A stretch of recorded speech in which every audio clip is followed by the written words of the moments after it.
지난 주말에도 제가 들었던 이야기로는 국회 안에 있는 남성 국회의원들의 목욕탕 안에서 영남 의원들 몇 사람이서 지가 정치를 뭘 한다고 라는 이야기들을 자기들끼리 계속 하는 것들을 우리 당 국회의원이 듣고 이제 저한테 이제 전달했던 내용이에요. 목욕탕 이야기까지 하세요? 네, 목욕탕 안에서 지가 무슨 한동훈 지가 무슨 죄를 한다고 또는 또 한 가지가 그 표현이에요. 나이도 어린 놈이라는 표현이에요. 왜 그러냐면 영남 정치인들이 가지고 있는 구태의연한 이 가부장적 사고방식들이 국힘당에서 아주 강력하게 남아있는 상황에서 나이도 어린 놈이 지가 뭘 정치를 한다고 이제 이런 이야기들을 하더라라는 것들을 그 이야기를 듣고 온 이제 국회의원한테 이제 그 이야기를 들었는데 실질적으로 우리가 도와서 성공하게 만들어야지가 아니고 발장 딱 끼고 개그맨이 우리 웃기면 우리를 웃길 수 있나라고 꼬나보는 것처럼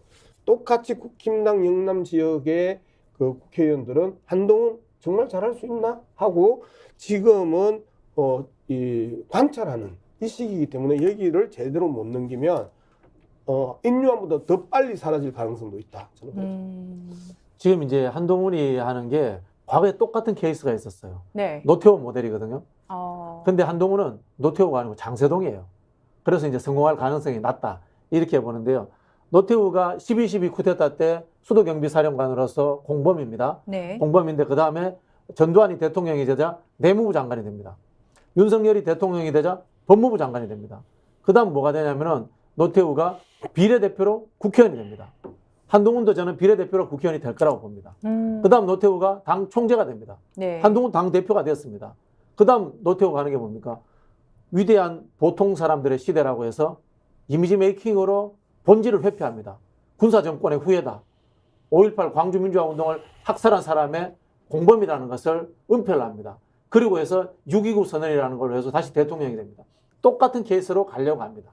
그러면 우리는 어떻게 해야 되냐? 앞서 말씀드린 것처럼 본질에 대해서 끊임없이 이야기를 해줘야 되는 거고요. 전두환과 노태우는 쌍생하다 한 몸이라는 것을 우리가 과거에 놓쳐버린 적이 있습니다. 놓치면 안 되는 거예요. 예. 한동훈은 본질적으로 윤석열, 김건희와 한 몸인 거고 특검을 막기 위해서 들어온 사람이라는 것에 대해서 민주당이라든가 언론에서 끊임없이 노래를 해줘야 됩니다. 대중들이 잊지 않도록. 대중은 한순간에 잊어버릴 수도 있는 거니까요. 지금 말씀 들으면서 서동요가 좀 필요하겠다. 이런 생각을 좀 하게 됐고요. 저는 개인적으로 한동훈이란 사람이 정부 여당의 비대위원장이 된 것 자체가 한국 정치 비극이다. 이런 생각을 합니다. 칼이라는 게 만들어질 때 명검이 되는 것은 수도 없이 두드려져야 되거든요. 이게 두드려져서 단단해져야지 검이 검의 역할을 하는 겁니다. 이 검과 검이 부딪힐 때 이제 칼과 칼이 부딪히기 때문에 이가 나가거든요. 이가 나가게 되면 검이 베어지지를 못해요. 그래서 옛날에 그 검들이 주로 이제 거의 몽둥이처럼 때려서 사람을 죽이는 이제 이런 정도 수준이 되거든요. 근데 검이 진짜 오래 단련된 검들, 두드려진 검들은 이게 이가 나가지 않거든요. 근데 한동훈 장관은 두드려진 검이 아니라 화려한 검일 뿐이에요. 겉모습이 화려하죠. 그러니까 굉장히 있어 보인단 말이죠. 근데 실제 전쟁용에서는 활용되어지는 검은 아니거든요. 물론 이제 이 화려한 검도 쓰임이 있겠죠. 장식용이니까. 그런데 한편으로는 그런 검이 지금 한국 정치에서 가장 중요한 인물로 나온 것 자체가 비극이다. 그런데 우리가 무조건 비극이고 제가 제대로 못할 거다. 이렇게 생각해서는 안 된다는 겁니다. 저는 한동훈은 철저하게 자기중심적 인간이거든요. 제가 역사 심리학을 공부하면서 느꼈던 것은 저런 사람은 철저하게 남을 배려하는 사람이 아니에요. 그래서 아까 말씀하셨던 대로 대구 아니면 강남 3구 이 둘 중에 하나에서 100% 출마해서 안정된 기반을 갖고 그 속에서 자기 권력을 공고히 해나가려고 할 겁니다. 그 뒤에는 윤석열, 김건희도 뒤통수를 충분히 칠 수 있는 사람이다. 그래서 이 사람이 어떤 센세이너널한 정책을 분명히 만들 것이고 언론이 엄청 띄울 거니까 그거에 대해서 우리가 민주당이 잘 준비를 하는 것들이 가장 핵심적이지 않느냐. 제가 또 다시 한번 염려스러워서 말씀을 좀 드립니다. 네. 한동훈 비대위원장 그리고 노태우하고 비교해 주신 부분 그리고 김준혁 교수님께서 이제 지적해 주신 부분 잘 들었는데요. 노태우 대통령의 경우에는 크게 타협하거나 크게 받아들인 부분이 있었어요. 직선제를 받아들인다든가 또 나중에 평가에서는 남북 관계에서는 긍정적인 평가 부분이 있었다라고 되어 있는데 한동훈 비대위원장의 첫 번째 시험대는 김건희 특검에 대해서 어떻게 일갈할 거냐라는 건데 어제 그 대통령실, 정부, 국민의힘, 당정대가 모여서 김여사 특검법은 수용 불가다라는 의견을 모았다고 합니다.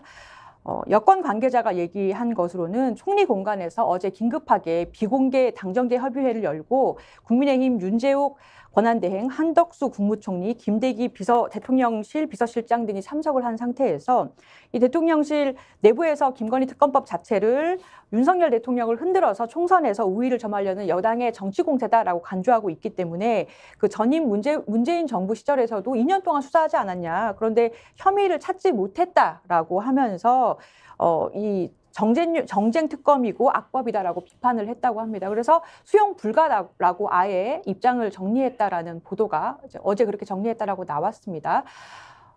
자, 이 형국이 이렇게 흘러가고 있습니다. 첫 번째 이 시험대로 봤던 김건희 특검법에 대해서 당정대가 그냥 모여서 이 수용 불가다라고 입장 정리했다고 합니다. 어떻게 봐야 됩니까?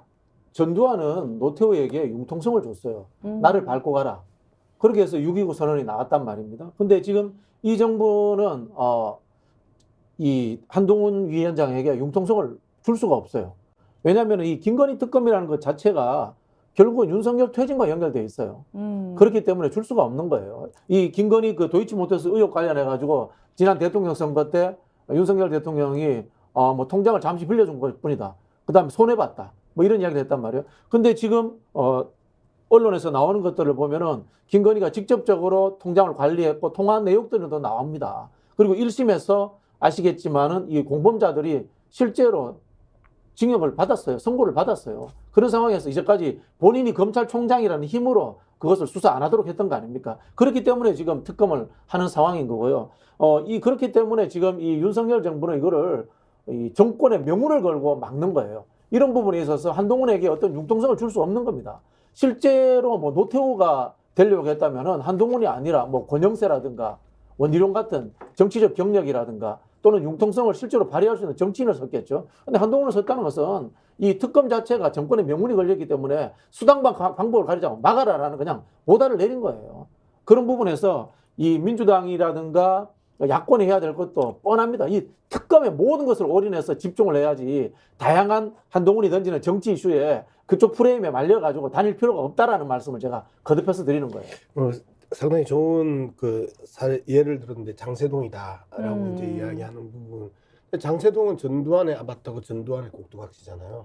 그런데 이제 우리가 한동훈을 윤석열의 아바타 꼭두각시라고 이야기하는 게 장세동이 될 가능성이 높다라는 부분이잖아요. 네. 대통령 비서실장, 국무총리 그리고 집권 여당의 원내대표가 모여서 김건희 특검법을 어떻게 할 것인가를 이제 놓고 이야기를 할 때 말 그대로 총선 승리에 대해서 조금이라도 관심이 있으면 이 부분에 대해서 상당히 유연하게 접근을 해야 돼요. 거부권을 행사하겠다라고 이야기를 하면 안 되는 상황이죠.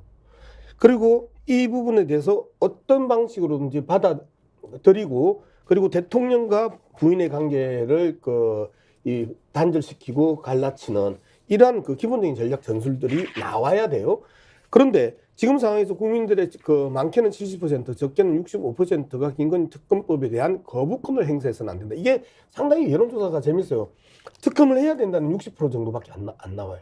그런데 거부권을 행사해서는 안 된다는 70%에서 65%가 나와요. 오히려 10%포인트 높게 나와요. 네. 이 부분들은 그동안 대통령이 양국관리법부터 시작해가지고 방송법, 그 다음에 노란봉투법 이 부분에 대해서는 상당히 제한적인 영역의 이 이해관계가 있었는데 김건희 특검법은 말 그대로 국민들의 상식과 원칙 속에서 이거는 아니지 않냐라고 생각하고 있었고 근데 그 거부권을 줄 때만 해도 별 후폭풍이 없었는데 이 부분에 대해서는 야 대통령 부인하도 잘못했으면 수사받게 해야지 왜 수사를 안 해?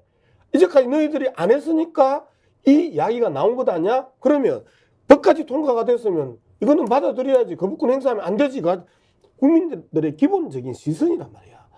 여기에 대해서 아무런 고려를 하지 않고 있는 게 대통령 비서실, 국무총리실, 그다음에 현재 그 국힘당 대표 권한대행 원내대표잖아요. 이런 행태들을 보이고 있다는 측면에서 가장 간신들의 때로 현 정권을 갉아먹고 있다. 두 번째, 한동훈은 그럼 여기서 뭘 할 수 있는가? 네. 아무런 여지가 없어져 버린 거예요. 총선 뒤에 하자. 총선 뒤로 미루자고 이야기했는데 용산에서 화를 버럭버럭 내는데 여기에서 한동훈이 1차적인 경고를 먹고 이미 쫄보가 된 거예요. 나름대로 쫄보임에도 불구하고 안 쫀 채 담담한 채 대담한 채 하고 이제까지 말을 찌끄려 왔었으나 이제는 그 여지마저도 없애버렸다. 생각하지 마. 어디 꼭두가시가 생각해. 이 이야기에 대한 명확한 그 사인이 났고 이진복이 했던 유명한 말 있잖아요. 아무 말도 안 하면 아무 일도 일어나지 않는다. 한동훈은 아무 말을 할 수 없는 거죠.